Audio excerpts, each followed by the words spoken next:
Admiral Zeftai stood in the command center of the monitoring station, watching the stars through the large windows.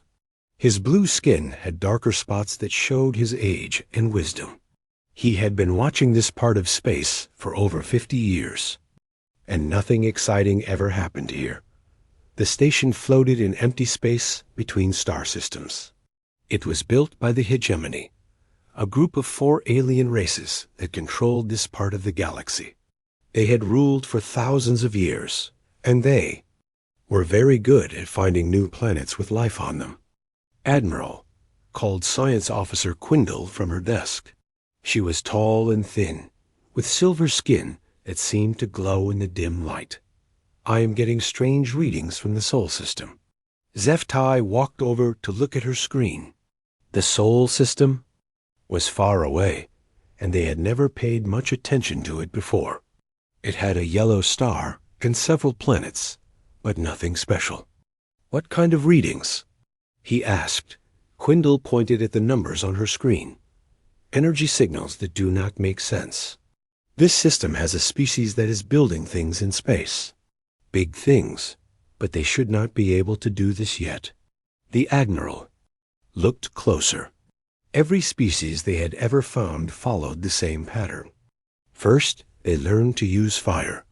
Then they built cities. Then they fought wars.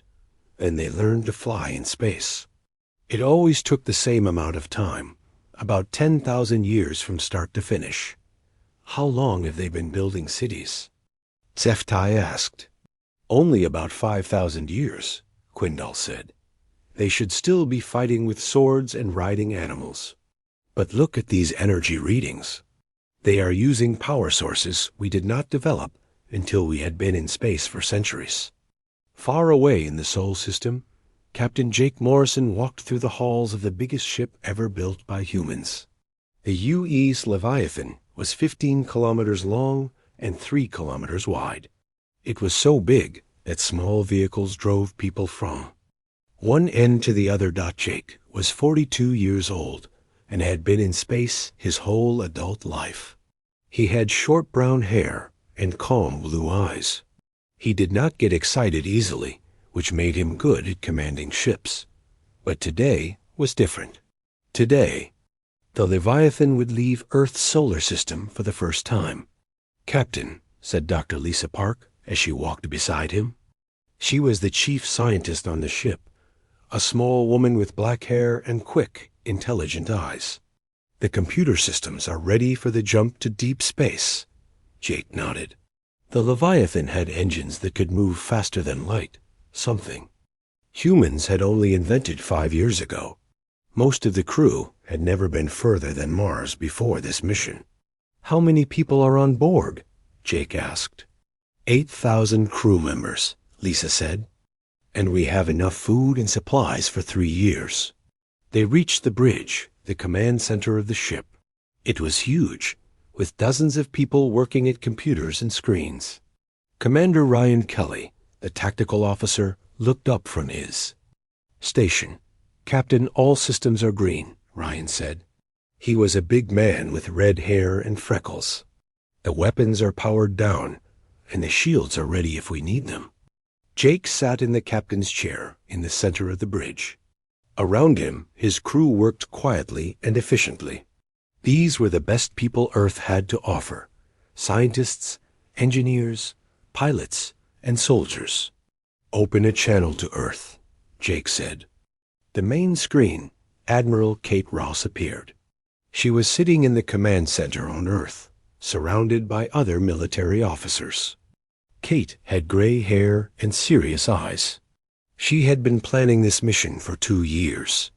"Leviathan, you are cleared for departure," Kate said. "Remember, this is a peaceful exploration mission. But if you meet anyone out there, be careful." "Understood." "Admiral," Jake replied, "we will make contact if we find anyone, but we will not start any fights." Back at the alien monitoring station, more officers had gathered around Quindle's desk. War Master Kethmos, a large creature with thick gray skin and 4 arms, studied the readings with interest. "This is impossible," Kethmos said in his deep voice. No species develops this fast. There must be an error in the sensors. I have checked 3 times, Quingle said. The readings are correct. This species has learned to split atoms for power.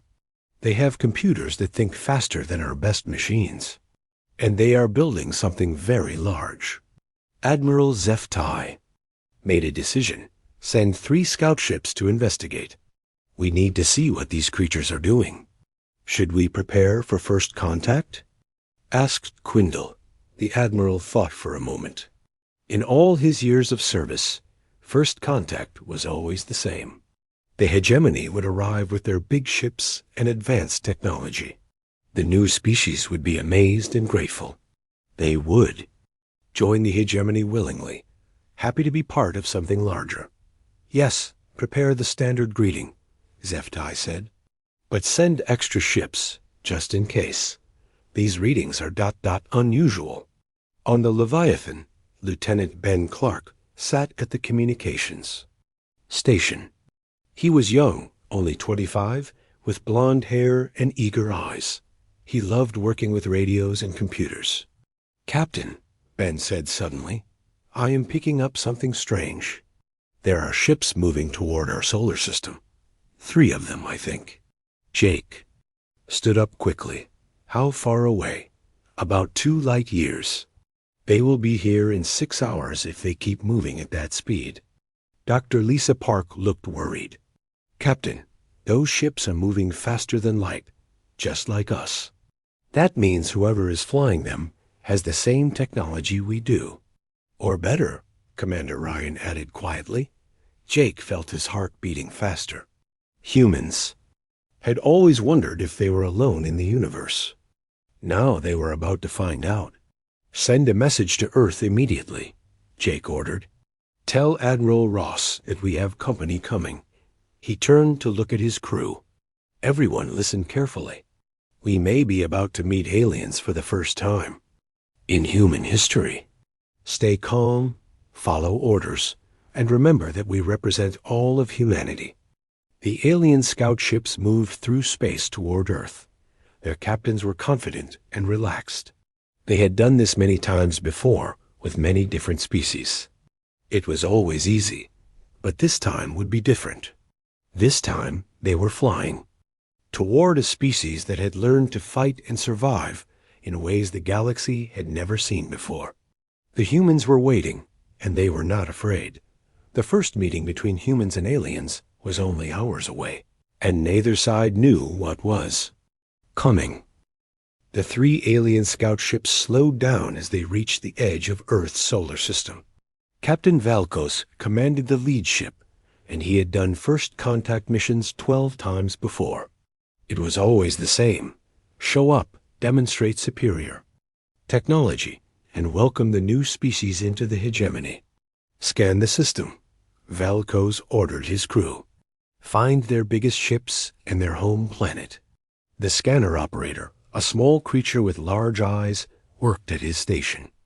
Captain, I am finding many strange things. Their home planet has over 7 billion creatures on it. That is much more than usual for new species. Valkos was not worried. Large populations just meant more workers for the hegemony. What about their ships? That is the strange part, Captain. Most of their ships are very small, but there is one ship that is ... very big. How big? Valkos asked. The scanner operator checked his readings twice before answering. 15 kilometers long, Captain. That is bigger than our battleships. For the first time, Valkos felt a small worry in his mind. New species were not supposed to build ships that big. Are you sure? Yes, Captain, and it is moving toward us. On Earth, Admiral Kate Ross stood in the command center, watching reports come in from around the world. Every telescope and radar dish on the planet was pointed toward space, looking for the alien ships. Admiral, called one of her officers. The Leviathan is moving to intercept the alien ships. Captain Morrison says they will meet in 4 hours. Kate nodded. The Leviathan was humanity's greatest achievement. but it was also their only really big warship. If something went wrong, Earth would have no defense except smaller ships that were not built for fighting aliens. "Get me President Helen Carter." "On the phone," Kate said. A few minutes later, President Carter's face appeared on the screen. She was 55 years old, with brown hair and intelligent eyes. She had been president for 3 years, but nothing had prepared her for this moment. "Admiral, what is the situation?" The president asked. "3 alien ships are approaching our solar system," Kate replied. "The Leviathan is moving to make contact. We do not know if they are friendly or hostile. What do our experts think?" Dr. Lisa Park thinks they might be explorers like us, but Commander Kelly thinks we should be ready for trouble. President Carter was quiet for a moment. "Tell Captain Morrison to try to make friends, but to be ready to fight if necessary.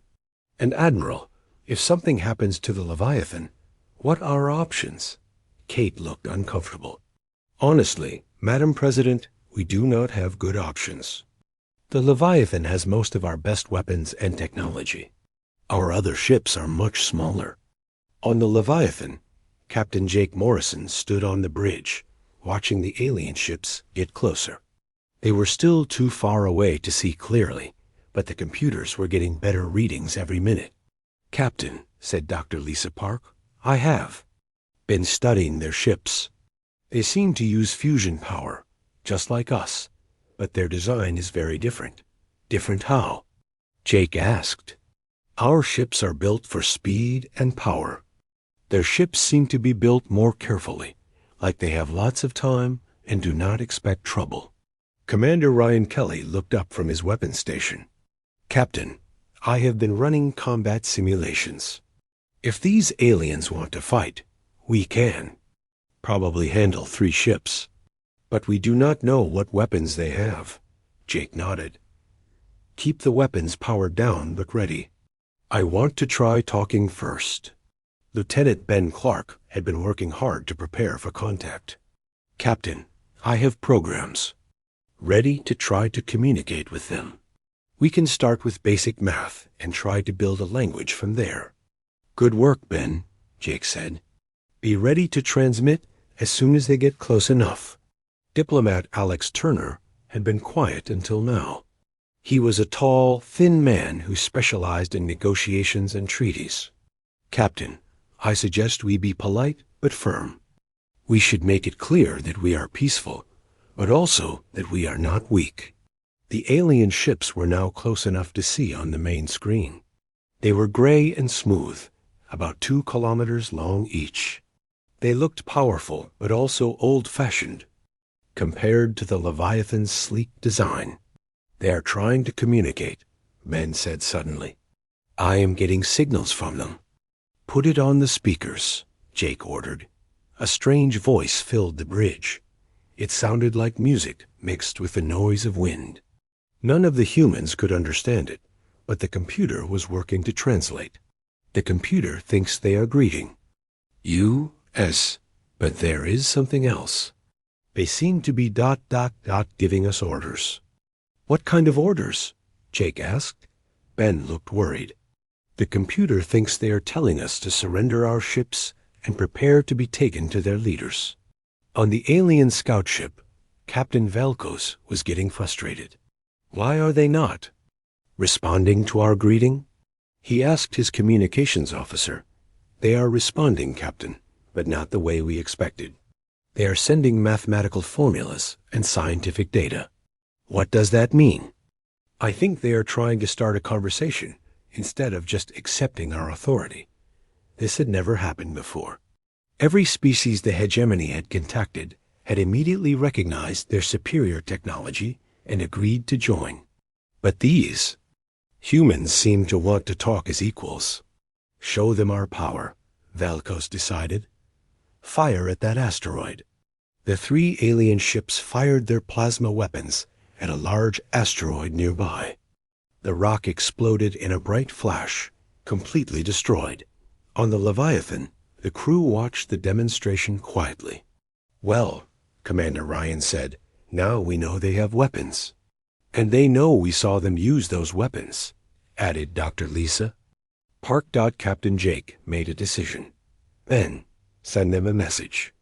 Tell them we appreciate their greeting, but we do not surrender to anyone. Captain, Alex Turner said carefully, that might make them angry. Maybe, Jake replied. But if we act weak now, they will think all humans are weak. I would rather have them respect us than think we are helpless. The message was sent. On the alien ship, Captain Valkos could not believe what he was hearing. They refused to surrender? He asked, Yes, Captain. And they are asking us to identify ourselves and state our purpose. This is impossible. No new species acts this way. Valkos contacted the other two ships. Captains, these creatures are not following the normal pattern. They seem to think they can negotiate with us. Should we attack? Asked one of the other captains. Not yet. Let me contact the monitoring station. Admiral Zeftai needs to know about this. Back at the monitoring station, Admiral Zeftai received the report with growing concern. They refused to surrender? Are you certain? Yes, Admiral. And their ship is much bigger than we first thought. Our sensors are having trouble getting clear readings of it. What do you mean?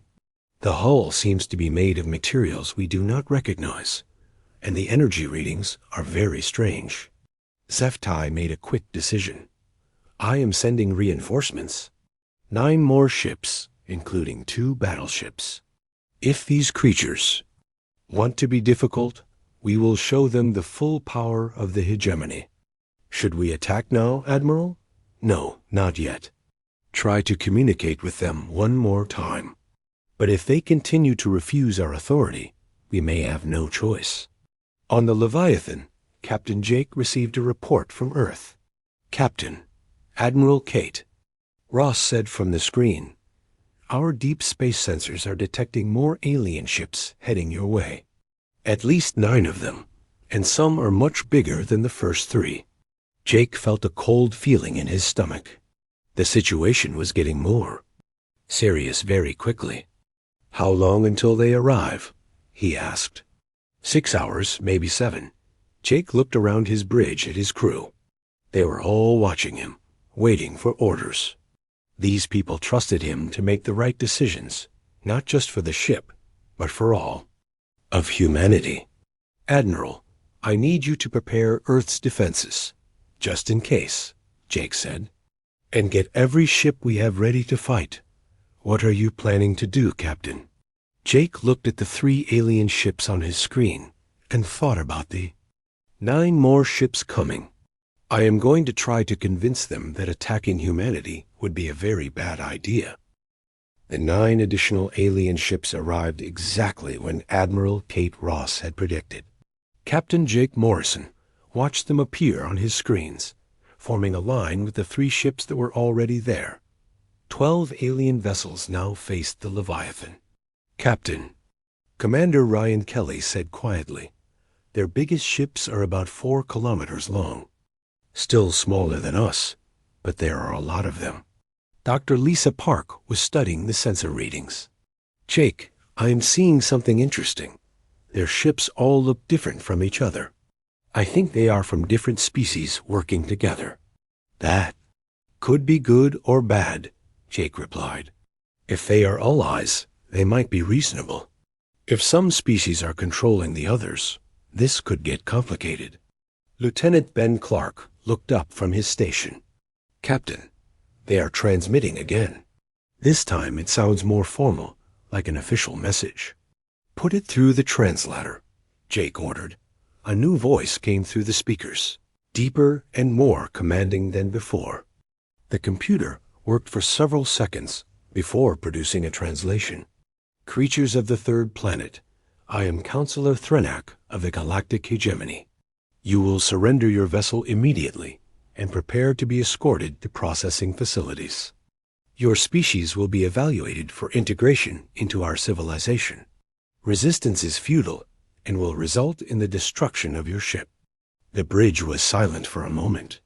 Then diplomat Alex Turner stood up. Captain, that was definitely a threat. They are not trying to be friendly anymore. No kidding, Commander Ryan said. Captain, our weapons are ready if you give the order. Jake thought carefully. 12 ships against one was not good odds, but the Leviathan was much bigger and more advanced than anything Earth had ever built before. The question was whether it was advanced enough. Ben, open a channel, Jake said. I want to respond to their message. Channel open, Captain. Jake stood up and spoke clearly. Counselor Threnak, I am Captain Jake Morrison of the United Earth ship Leviathan. We come in peace and wish to establish friendly relations with your people. However, we will not surrender our ship or our freedom. Humanity has never bowed to anyone, and we will not start now. On the lead alien ship, Counselor Threnak could not believe what he was hearing. He was a tall, elegant creature with 4 arms and golden skin. He had personally overseen the integration of 17 different species into the hegemony, and none of them had ever spoken to him this way. Did they just refuse our demand? He asked his aide. Yes, Counselor. And they seem to think they can negotiate with us as equals. Threnak was angry now. Show them what happens to species that refuse the hegemony's generosity. The 12 alien ships moved into attack formation. Their weapons powered up, creating a bright glow around each vessel. Then, working together, they fired at a massive asteroid that was floating nearby. The asteroid was huge, almost the size of a small moon. The combined firepower of 12 ships hit it at the same time, and it exploded in a brilliant flash of light and debris. The explosion was so bright that it could be seen from Earth. There, Threnak said with satisfaction. Now they understand our power. They will surrender immediately. On the Leviathan, the crew watched the explosion with professional interest. That was impressive, Dr. Lisa Park admitted. 12 ships working together can generate a lot of firepower. But notice how long it took them to destroy that asteroid, Commander Ryan pointed out. And they had to use all 12 ships to do it. Captain Jake made his decision. Ryan, I want you to power up the main cannon. Captain, Alex Turner said with concern. Are you sure? We have never fired that weapon at full power before. I know, Jake replied. But if we are going to convince them to leave us alone, we need to show them that we are not helpless. Chief Engineer Mike Davis had been quiet until now. He was a big man with gray hair and hands that were always dirty from working on machines. Captain, the main cannon has only been tested at 30% power. If we go to full power, I cannot guarantee what will happen. What is the worst-case scenario? Jake asked. We could overload the power systems and lose main power for several hours, or the weapon could explode and take half the ship with it. Jake looked around the bridge. And the best-case scenario? Mike smiled grimly. We vaporize everything in front of us for about 10 million kilometers. That will definitely get their attention, Commander Ryan said. Jake sat back down in his captain's chair. Do it, but target that asteroid field over there, not their ships. I want to scare them, not start a war. Understood, Captain. The Leviathan began to change. Deep inside the ship, massive generators came online. The main cannon, which ran through the center of the ship like a spine, began to glow with energy. The entire vessel hummed with power. On the alien ships, sensor operators began reporting strange readings. Counselor, one of them said nervously, the human ship is doing something. Energy levels are increasing rapidly. Probably charging their shields, Threnak said dismissively. Prepare to attack. We will disable their engines first, then board them. Sir, the energy readings are off our charts. This does not look like shields. For the first time, Threnak felt a small worry. What does it look like? Like they are charging a weapon, sir. A very big weapon. On the Leviathan, Chief Engineer Mike Davis was watching his instruments carefully. Captain, we are at 50% power and climbing. All systems are stable so far. Dr. Lisa Park was recording everything. Jake, if this works, we will have made the most powerful weapon test in human history. If it does not work, we might have made the shortest first contact in human history, Jake replied. 70% power, Mike reported. Still stable. Lieutenant Ben Clark was monitoring alien communications. Captain, they are talking to each other a lot. I think they are getting nervous. Good, Jake said. Ryan, target that asteroid. Field, I want a clean shot through the middle of it. Target locked, Captain. 90% power, Mike called out. This is farther than we have ever gone before. The entire ship was vibrating now. Every crew member could feel the power building up in the main cannon. The lights dimmed as more energy was directed to the weapon. 100% power. Captain, we are ready to fire. Jake took a deep breath. Fire. The main cannon fired with a sound like thunder.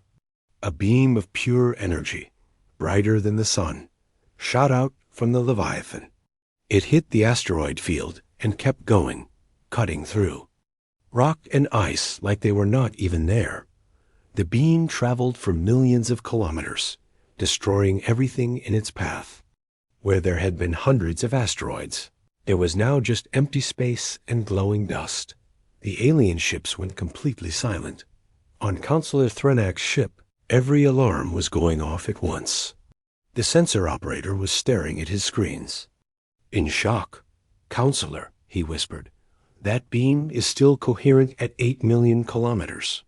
It is still destroying asteroids. That is impossible, Threnak said, but his voice was shaking. Sir, our most powerful weapons lose coherence after 50,000 kilometers. This weapon is more than 100 times more powerful than anything we have.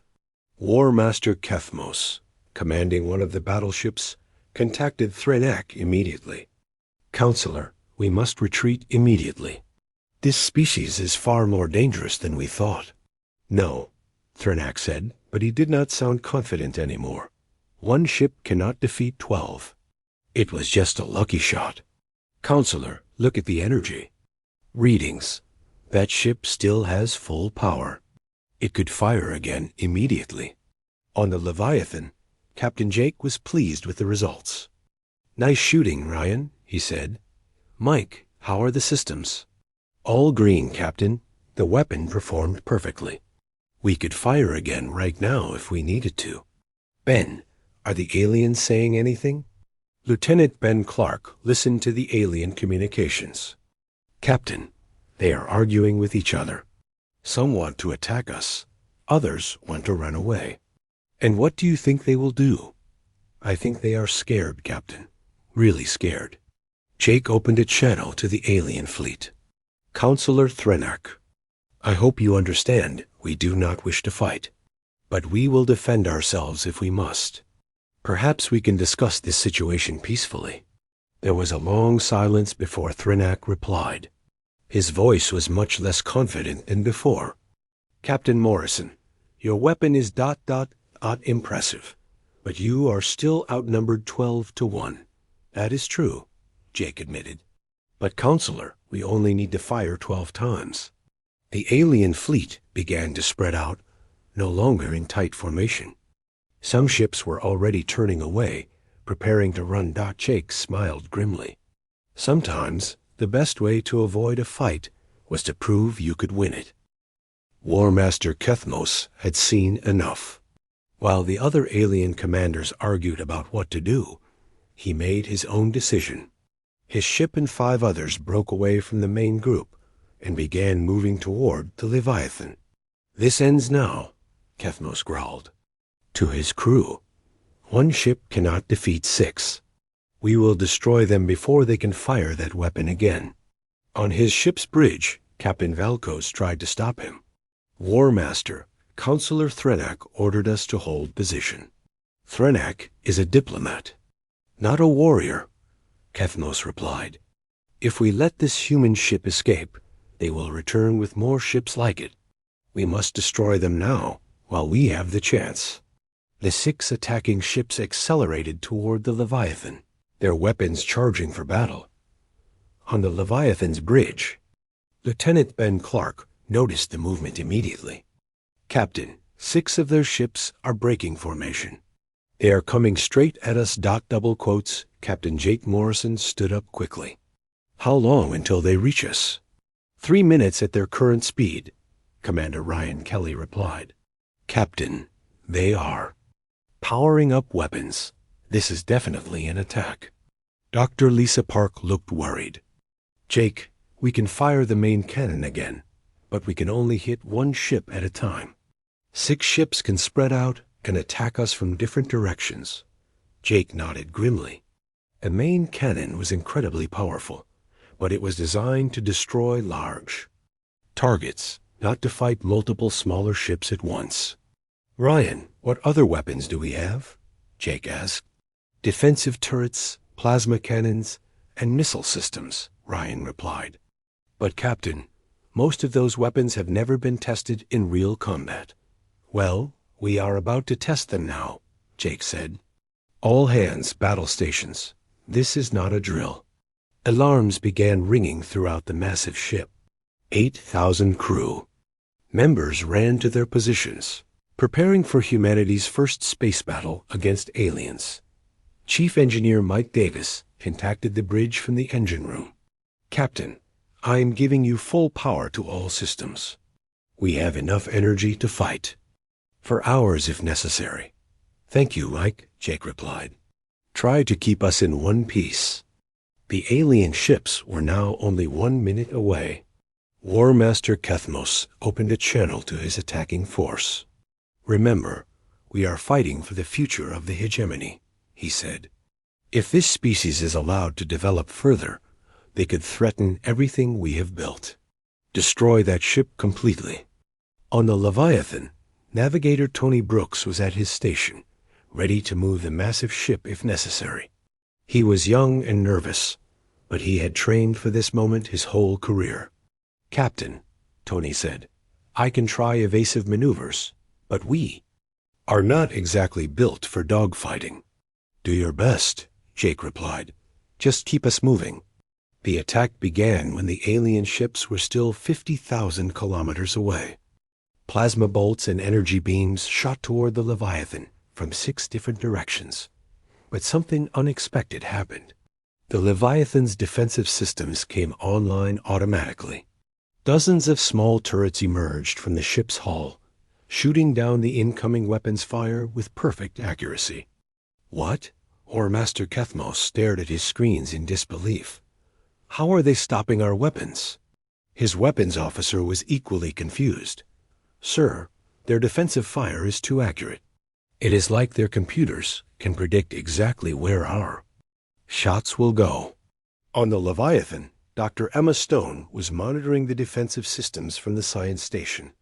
She was a small woman with red hair and very intelligent eyes. "Captain," Emma said excitedly, "the defensive computers are working better than we hoped. They are calculating the trajectory of incoming fire and intercepting it automatically." "How many shots can we stop?" Jake asked. "All of them, as long as they do not overwhelm the system with too many attacks at once." Commander Ryan Kelly was ready with the Leviathan's counterattack. "Captain, requesting permission to return fire." "Granted. Show them what our smaller weapons can do." The Leviathan's plasma cannons fired back at the attacking ships. The human weapons were faster and more accurate than the alien guns. One of the attacking ships took a direct hit and lost its shields completely. War Master Kethmos realized his attack was not going as planned. "All ships, focus fire on one section of their hull. We will punch through their defenses with concentrated firepower." The 6 ships coordinated their attack, all shooting at the same spot on the Leviathan side. For a moment, it looked like the plan might work. Then Navigator Tony Brooks did something amazing. The 15-kilometer-long ship suddenly moved sideways, faster than anything that big should be able to move. The concentrated alien fire missed completely. Impossible. Kethmos shouted. Ships that size cannot maneuver like that. Captain Velkos was equally shocked. War Master, their ship is moving like a fighter, not a battleship. How are they doing this? On the Leviathan, Tony Brooks was sweating but smiling. Captain, the new engine design is working perfectly. We can move this ship like it weighs nothing. Keep it up, Tony, Jake said. Make them work for every shot. The battle continued for several more minutes. The alien ships fired continuously, but they could not hit the fast-moving Leviathan. Meanwhile, the human ships' weapons were hitting their targets with devastating accuracy. One by one, the attacking alien ships began to suffer damage. Their shields failed, their weapons stopped working, and their engines started smoking. War Master. Kethmos made a desperate decision. All ships, ramming speed. We will destroy them by crashing into them. But before the aliens could carry out this suicidal attack, something new happened. The Leviathan activated a tractor beam, a technology the aliens had never seen before. Suddenly, Kethmos' ship could not move forward. It was held in place by an invisible force, its engines running at full power, but accomplishing nothing. What is happening?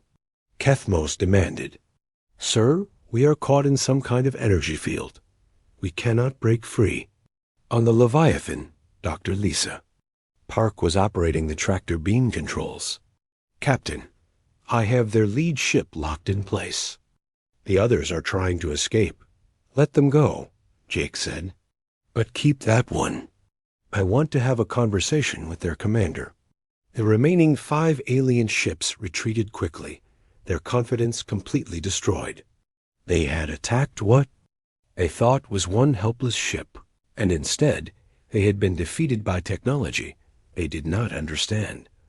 Consular Threnak watched the battle from his ship, staying safely out of range.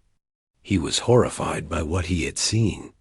Contact Admiral Zeftai immediately, he ordered. Tell him that this species is far more dangerous than we thought. We need the entire hegemony fleet. Counselor, what about War Master Kethmos?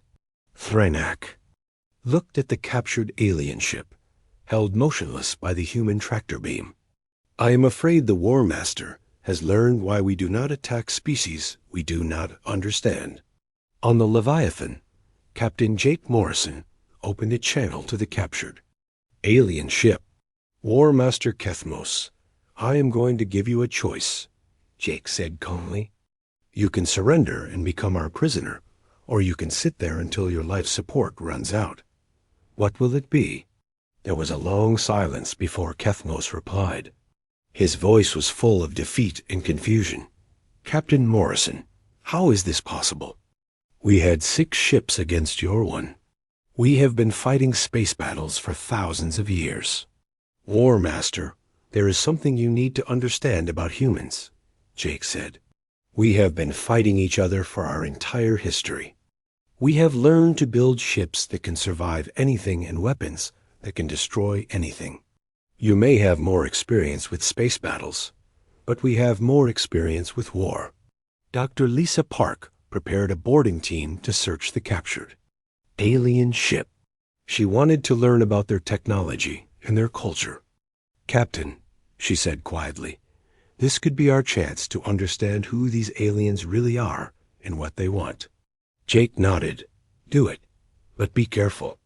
We may have won this battle, but something tells me the war is just beginning. In the distance, the remaining alien ships were already sending messages deeper into space, calling for reinforcements.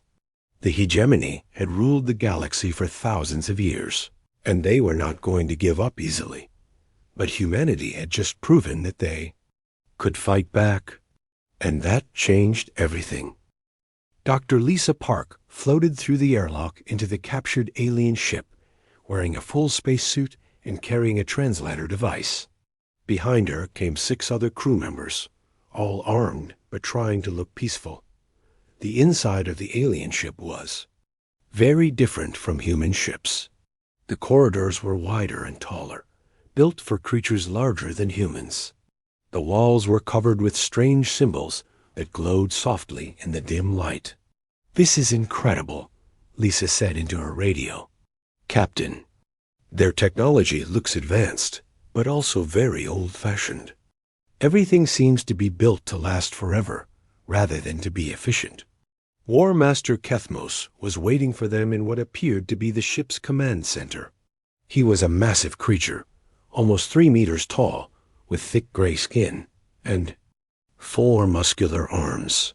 When he saw the humans, his large eyes showed confusion and something that might have been fear. "You are much smaller than I expected," Kethmos said through the translator device. "We may be small, but we are not weak," Lisa replied politely. "War Master, we want to understand why you attacked us. Our species has done nothing to harm yours." Kethmos sat down heavily in a chair that was obviously built for someone his size. "Dr. Park, you do not understand how the galaxy works. Strong species rule, weak species serve. It has been this way for 10,000 years. And you thought we were weak? Every species we have ever encountered has been weak compared to us. Your weapons, your ships, your technology, nothing like this has ever existed before." Lisa looked around the alien ship's bridge. The technology was impressive, but it seemed focused on comfort and reliability rather than power and speed. "War Master, can you tell me about the hegemony? How many species belong to it?" 47 species across this sector of the galaxy," Kethmos replied. "We provide order, protection, and guidance. In return, they provide resources and workers. And if a species refuses to join?" Kethmos was quiet for a moment. "That has never happened before, until today." Back on the Leviathan, Captain Jake Morrison was receiving reports from all over the ship. The battle had been won, but everyone knew it was just the beginning. "Captain," Lieutenant Ben Clark said, "I am intercepting alien communications from across this part of space. Word about our battle is spreading very quickly. What are they saying?" Jake asked. "Most of them do not believe it. A single ship defeating 6 hegemony vessels seems impossible to them." Admiral Kate Ross appeared on the main screen, calling from Earth. "Captain, congratulations on your victory. But we have detected massive movement throughout alien space. It looks like they are gathering a large fleet. How large?" Jake asked. "Our best estimate is over 200 ships, including their biggest battleships. Captain, they are treating this like a major threat to their entire civilization." Jake felt the weight of responsibility on his shoulders. Humanity had wanted to explore the stars peacefully, but instead they had started what might become a galactic war. "Admiral, what are President Carter's orders?" "Try to negotiate if possible, but defend humanity at all costs." "Captain, you and the Leviathan represent our entire species right now." On the alien monitoring station, Admiral Zeph Tai was in emergency session with the High Council of the Hegemony. The holographic images of leaders from 4 different species filled the conference room. "This is unprecedented," said High Archon Veltar, the supreme leader of the Hegemony. She was tall and elegant, with blue skin and large, intelligent eyes. "In all our history, no single ship has ever defeated multiple hegemony vessels." "Admiral," said Counselor Drektha, a representative of the warrior species, "your reports claim that these humans have weapons more powerful than our battleships. How is this possible?" Admiral Zeph Tai looked uncomfortable. "High Archon, our scientists have been studying the battle recordings. The human ship appears to use technologies that we do not understand. Their power generation, their weapons, their defensive systems, all of it is beyond our current capabilities." "Then we will destroy them with numbers," Drektha said angrily. "Send 1,000 ships if necessary." "Counselor, warned Science Officer Quingle, who was attending the meeting via hologram. That might not be wise.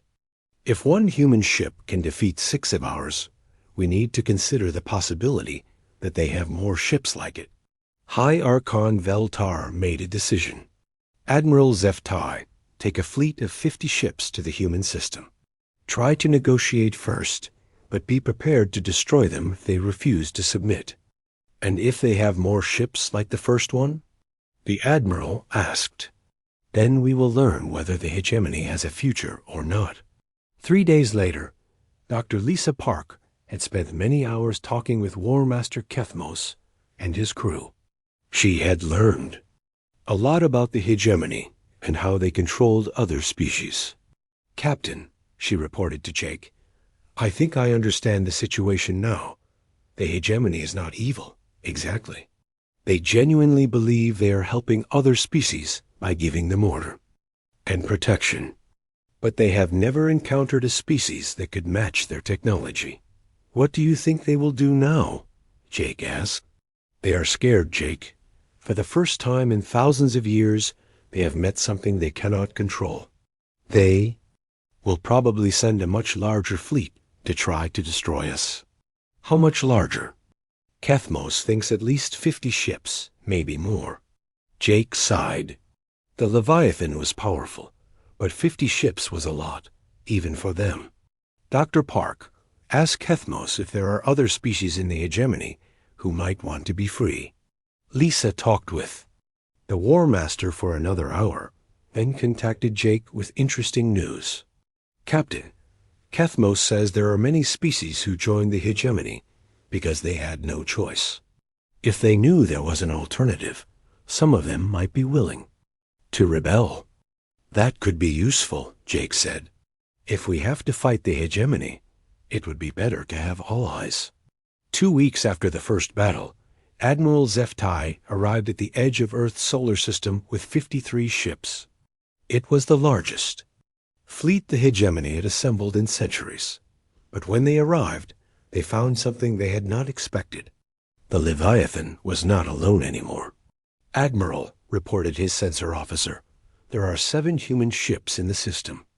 And sir, 3 of them are even larger than the first one. Admiral Zeftai stared at the display in shock. In just 2 weeks, the humans had produced more giant warships. How is this possible? He whispered. What the Admiral did not know was that the other ships were not warships at all. They were colony ships and cargo vessels that Earth had quickly modified to look threatening. But they were armed with the same advanced weapons as the Leviathan, and that made them very dangerous. Captain Jake Morrison, now promoted to Admiral Jake Morrison, commanded the human fleet from the Leviathan. When the alien fleet arrived, he was ready for them.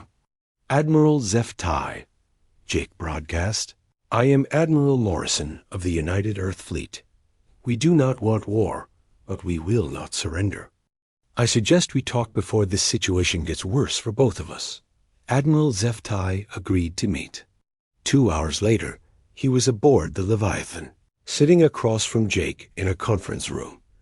The alien admiral was smaller than War Master Kethmos, but he carried himself with the confidence of someone who had commanded fleets for decades. Admiral Morrison, Zeftai said, you must understand our position. The hegemony maintains order in this part of the galaxy. If we allow one species to remain independent, others will demand the same thing. Admiral Zeftai, Jake replied, you must understand our position. Humanity has never been ruled by anyone else, and we will not start now. But we do not want to destroy the hegemony either. Then what do you propose? Jake smiled. A new way of doing things. Instead of the hegemony ruling everyone, we create an alliance of free species.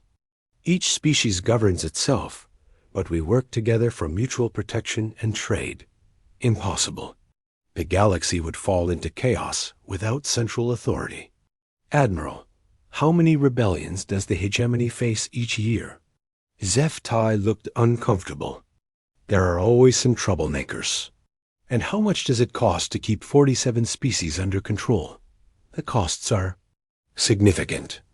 What if, instead of spending resources to control other species, the hegemony spent those resources on exploration and scientific advancement? What if you became partners with other species instead of their rulers? Admiral Zeftai was quiet. For a long time. Admiral Morrison, what you suggest has never been tried. Admiral, what you have been doing is not working anymore. We have proven that your ships cannot defeat ours. But more importantly, we can teach other species to build ships like ours. This was the threat that truly scared the hegemony leadership. If humans shared their technology with other species, the balance of power in the galaxy would change completely. What do you want from us? Zeftai asked. Recognition that humanity is a free and independent species, and a promise that the hegemony will not attack any species that chooses freedom over submission. And in return, we will share some of our technology with you. Not our weapons, but our medical advances, our computer systems, our agricultural techniques, things that will help your people live better lives. Admiral Zeftai contacted the High Council to discuss Jake's proposal. The debate lasted for hours, but eventually they reached a decision. Admiral Morrison, Zeftai said, when he returned, the High Council has agreed to a trial period. We will recognize human independence and allow other species to see